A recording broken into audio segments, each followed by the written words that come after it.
En mi cumpleaños, la hija de mi hermana me derramó su bebida encima y me dijo, ahora te ves tan tacaña como en realidad eres. Mi madre le dio la razón y sonrió. Esa noche, cancelé la tarjeta de crédito de mi hermana. Pero a las 8:40, su hija se despertó y encontró su coche. Había desaparecido. Y entonces, me quedé atónita con el comportamiento de Sophie. Claro, ya habíamos tenido nuestras propias discusiones insignificantes. La pequeña y hace comentarios sarcásticos en las reuniones familiares que ella consideraba ingeniosos. Pero nada que le diera derecho a hacer lo que hizo esa noche. No fue solo lo que dijo ni cómo lo dijo. Fue el hecho de que lo hizo deliberadamente delante de todos y actuó como si nada. Lo que lo empeoró todo fue su padre. Estaba sentado allí, lo vio todo y no dijo ni una sola palabra. Ni siquiera una palabra a medias. Eso no es apropiado. Simplemente bajó la mirada hacia su plato como si no fuera su problema. Y el resto de mi familia, incluida mi madre, parecían completamente perdidos en cómo reaccionar, como si hubieran olvidado la decencia básica. La noche había empezado con normalidad. Los invité a mi cena de cumpleaños, decidida a que fuera pequeña y evitar el caos habitual que se produce cuando se reúne mucha gente. Me pasé todo el día cocinando, poniendo la mesa, asegurándome de que todo fuera acogedor. Incluso me había regalado un conjunto nuevo, una blusa color crema con un brillo suave y una falda verde oscuro que me hacía sentir elegante.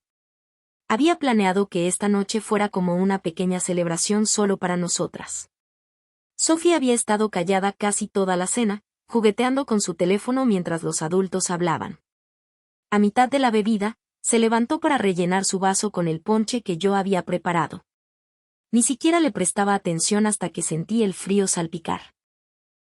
El líquido rojo oscuro me empapó la blusa y la falda al instante, goteando al suelo y salpicando la silla. Por un segundo, pensé que quizá fuera torpeza. Pero cuando levanté la vista, ella estaba allí, con su vaso vacío en la mano y mirándome fijamente a los ojos. Entonces lo dijo, alto, claro y con una sonrisa, ahora pareces tan vulgar como en realidad eres. Silencio. No un silencio de sorpresa. Más bien, esa pausa incómoda cuando todos esperan que alguien más se encargue. Esperé a que Claire le pidiera disculpas a su hija, pero Claire no dijo nada. Mi madre interrumpió el momento negando con la cabeza y diciendo, «Ay, Emily, es solo una broma. No exageres». Fue entonces cuando algo cambió en Emmy. Ya había tenido bastantes humillaciones en esta familia, pero esta iba a quedarse a menos que hiciera algo al respecto. Me disculpé sonriendo como si no importara, pero por dentro ya estaba resolviendo los detalles. Sabía que no iba a gritar. No iba a devolverle el trago ni a empezar una pelea delante de todos. Mi venganza no iba a ser ruidosa. Iba a ser tranquilo, deliberado y en el momento justo, de esos que dejan huellas sin que nadie los vea venir. Este cumpleaños no iba a terminar con velas y pastel. Iba a terminar con una lección que Sophie no olvidaría. Cuando volví a la mesa después de limpiarme, la habitación se sentía más pesada. Nadie me miraba directamente, pero sentía que sus ojos se movían cada vez que me movía.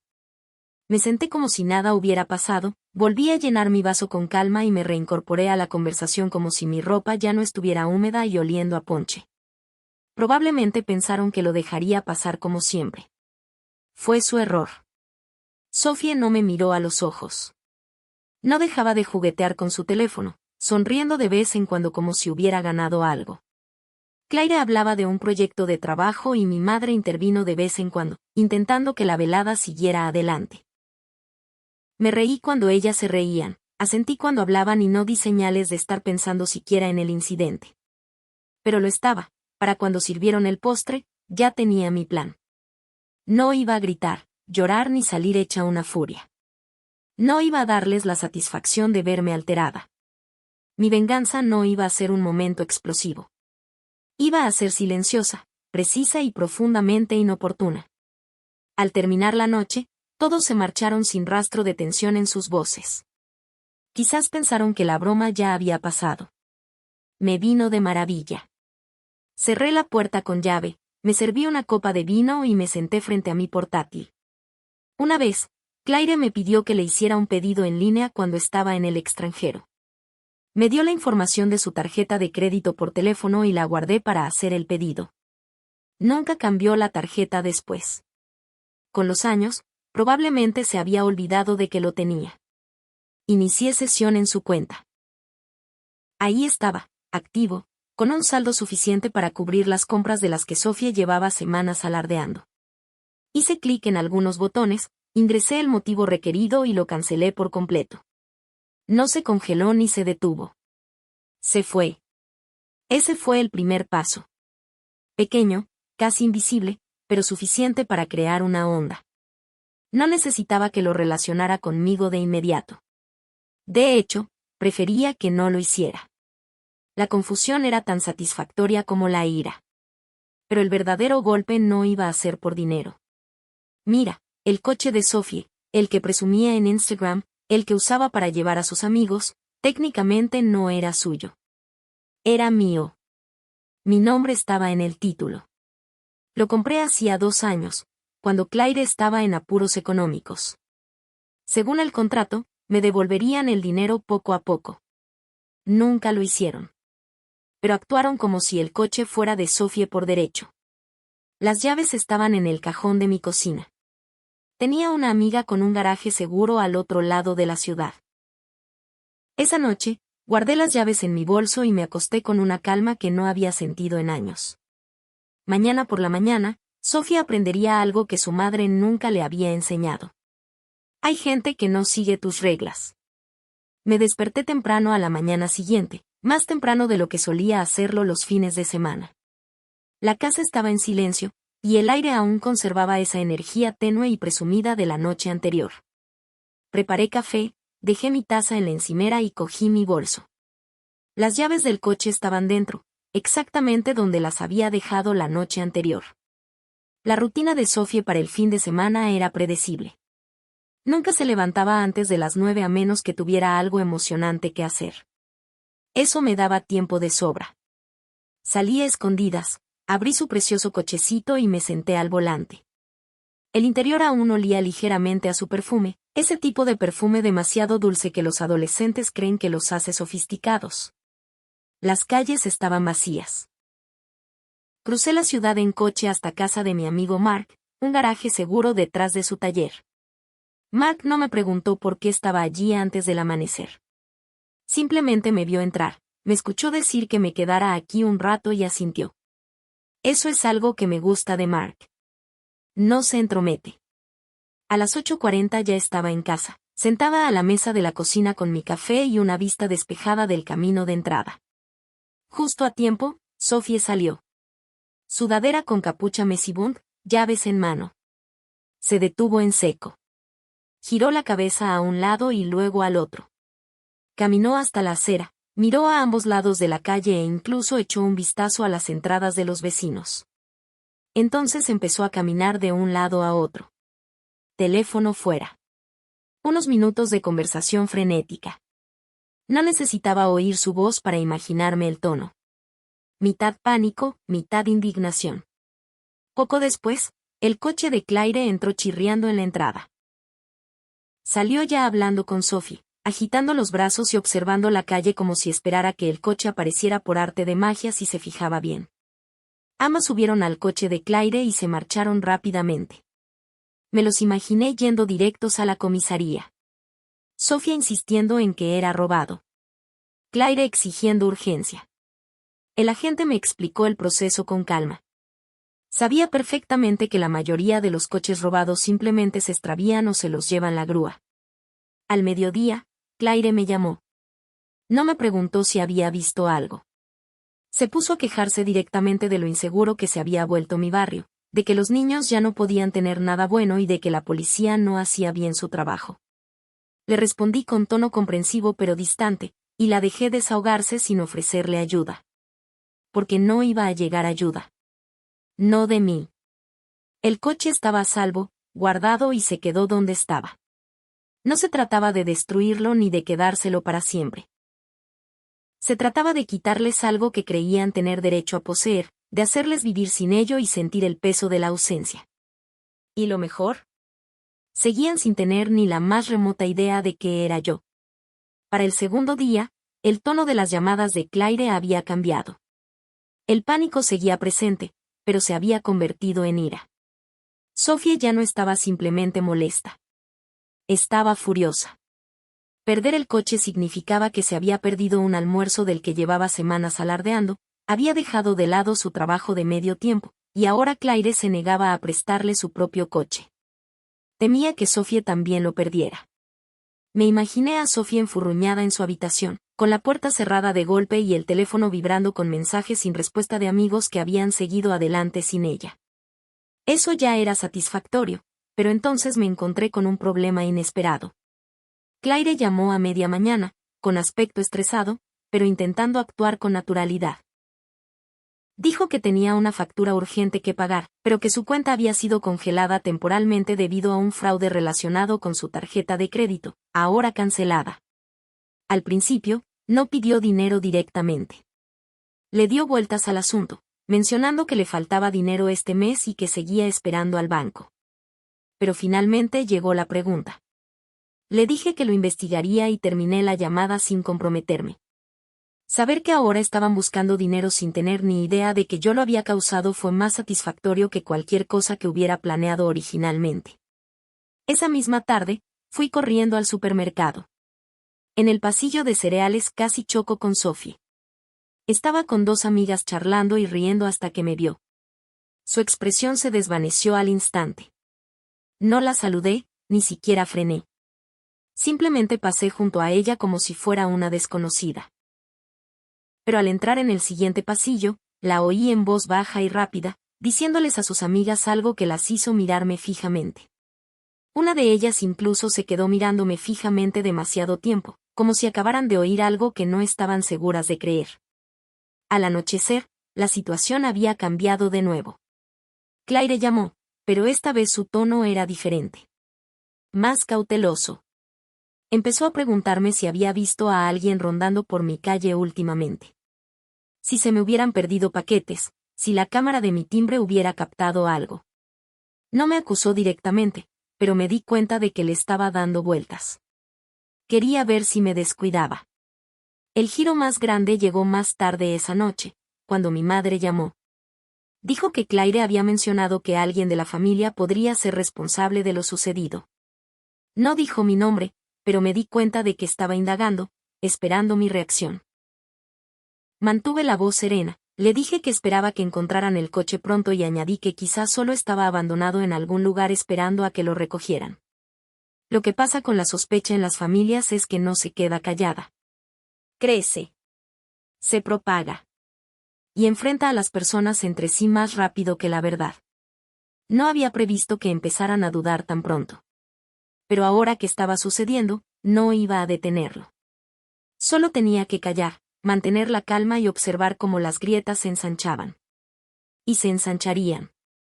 Estaba segura. Al tercer día, no necesitaba ver a Claire ni a Sophie para saber que todo se estaba desmoronando. Lo notaba en el tono entrecortado de Claire cada vez que llamaba y en los gritos apagados de fondo. La fachada de cortesía que intentaron mantener al principio se había desmoronado. Por lo que Claire dejó escapar, empezó a presionar a Sophie sobre si había dejado que alguien condujera el coche o si había cometido algún descuido que lo hiciera desaparecer. Sophie juró que no, pero Claire seguía dándole vueltas, claramente inconvencida. La desaparición del coche ya era bastante mala, pero si a eso le sumabas la tarjeta de crédito congelada y la reputación de Sophie de ser descuidada con sus cosas, la sospecha era prácticamente envuelta en papel de regalo. A mediodía recibí un mensaje de Claire que me dejó paralizada por un instante. Decía, si descubro que ocultas algo sobre el coche, no te voy a rescatar. Supe al instante que no era para mí. Lo había enviado al número equivocado. No respondí.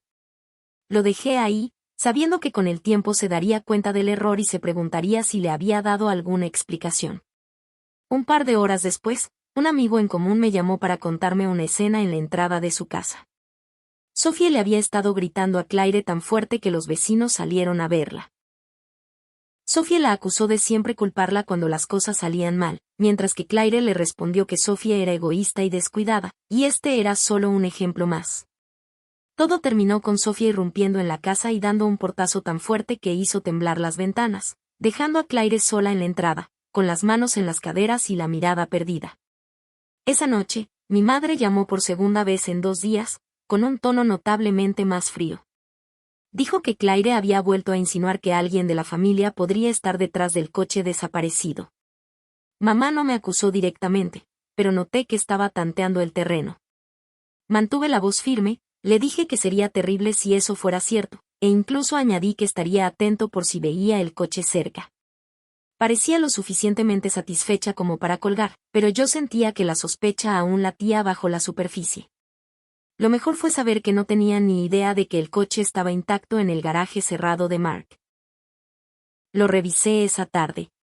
Estaba impecable, con el depósito lleno de gasolina, tal como lo había dejado Sophie la última vez. La única diferencia era que no podía tocarlo. Cuando se me ocurrió el plan, pensé en quedarme el coche una semana. Eso me pareció suficiente para demostrarlo.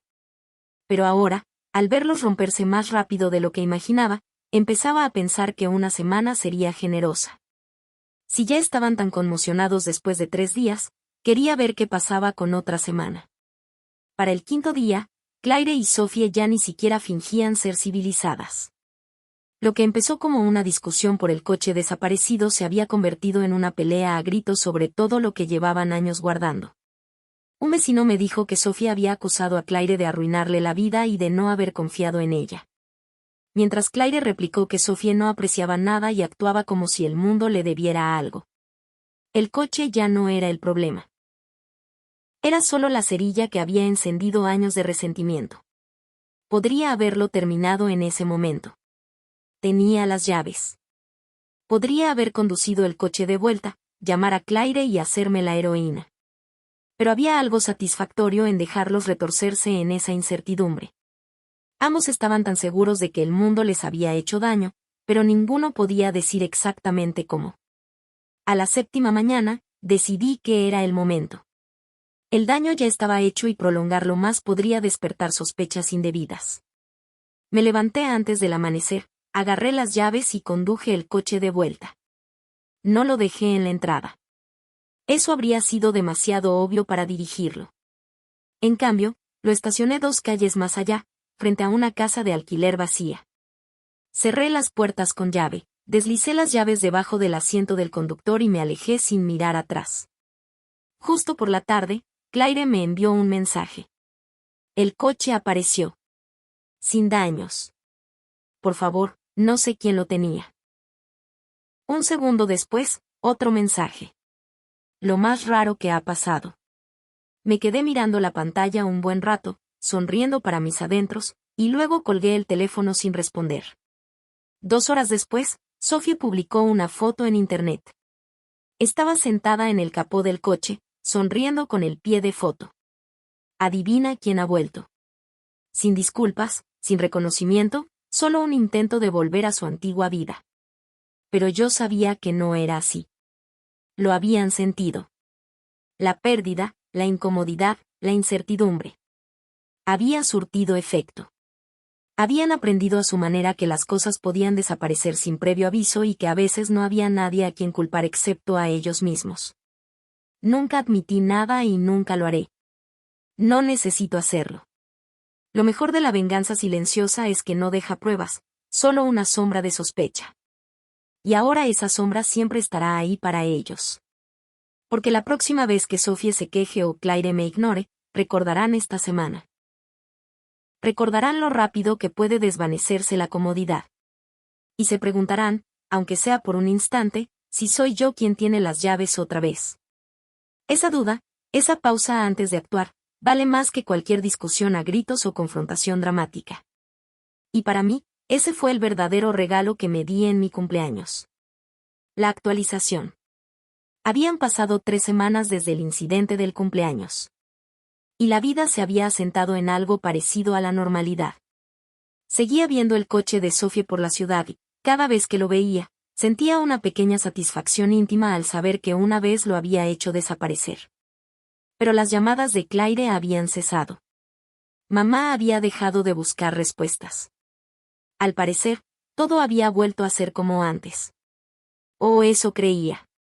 Un sábado por la mañana, mientras preparaba café, sonó el teléfono. El nombre de Claire iluminó la pantalla. Casi no contesté. No estaba de humor para los comentarios pasivo-agresivos que se hubiera guardado. Pero la curiosidad le ganó. No perdió el tiempo. Ya vamos. Estar en casa. Sin explicaciones. Ni rastro de su estado de ánimo. Solo una instrucción. Consideré decir que no, pero algo en su voz no era el habitual tono cortante e impaciente. Era más suave, casi cauteloso. En contra de mi buen juicio, dije que estaba bien. Una hora después, los vi entrar en mi casa. Ambos bajaron del coche. Por una vez, Sofía no estaba revisando su teléfono. Tenía las manos metidas en las mangas de su sudadera y la mirada fija en el suelo. Claire, en lugar de su habitual aire de superioridad, parecía cautelosa. Como si se acercara a una situación que no quería arruinar. Llegaron juntas a la puerta, y lo primero que noté fue que Sofía llevaba un pequeño ramo de flores frescas. Me las entregó sin decir palabra al principio, luego esbozó una leve sonrisa y dijo que eran solo porque sí. Claire me siguió con una bolsa de regalo mediana, envuelta con cuidado en papel dorado y atada con un lazo. La puso sobre mi mesa y me dijo que la abriera. Dentro había una bolsa de cuero. No era un bolso cualquiera, sino el mismo que una vez me detuve a admirar en un escaparate hacía casi un año. Nunca se lo había dicho, pero Claire debía de recordar el día. No era barato y no era algo que esperaría que me comprara. Luego llegó la parte inesperada. Ambos se disculparon. No con la vaga y desganada disculpa de, lamento que te hayas sentido así. Esto fue diferente. Claire admitió abiertamente que se había equivocado al considerar que lo ocurrido en mi cumpleaños era una broma. Dijo que debería haberme defendido y que lamentaba no haber intervenido. Para mi sorpresa, Sofía no intentó esconderse tras el sarcasmo. Dijo que su comentario en la cena fue cruel y que había estado. Dijo que se había sentido avergonzada, enojada y, finalmente, pensativa sobre todo el asunto. Me quedé allí escuchando, sin decir gran cosa. Una parte de mí quería creerles. Una parte de mí quería pensar que tal vez algo había cambiado en ellos durante esos días caóticos. Pero otra parte, la que había vivido años de sutiles indirectas y despidos, estaba alerta. Las personas pueden cambiar, sí, pero también pueden cambiar cuando les conviene. Así que les di las gracias. Acepté las flores, el regalo, la disculpa. Incluso les dije que significaba mucho para mí oírles decir esas cosas. Y en ese momento, lo decía en serio. Porque perdonar, al menos por ahora, parecía más fácil que cargar con el peso del resentimiento. Pero confiar, eso llevaría más tiempo. He aprendido a no guardar rencor por el simple hecho de guardarlo, pero también he aprendido que a veces mantener la guardia alta es tan importante como dejar pasar las cosas. Así que, por ahora, veré qué pasa con esto. Quizás sea un punto de inflexión. Quizás sea solo una actuación pasajera. Sí como sea, me quedaré con la bolsa, disfrutaré de las flores mientras duren y recordaré que si las cosas vuelven a ser como antes, no será difícil quitarles las llaves.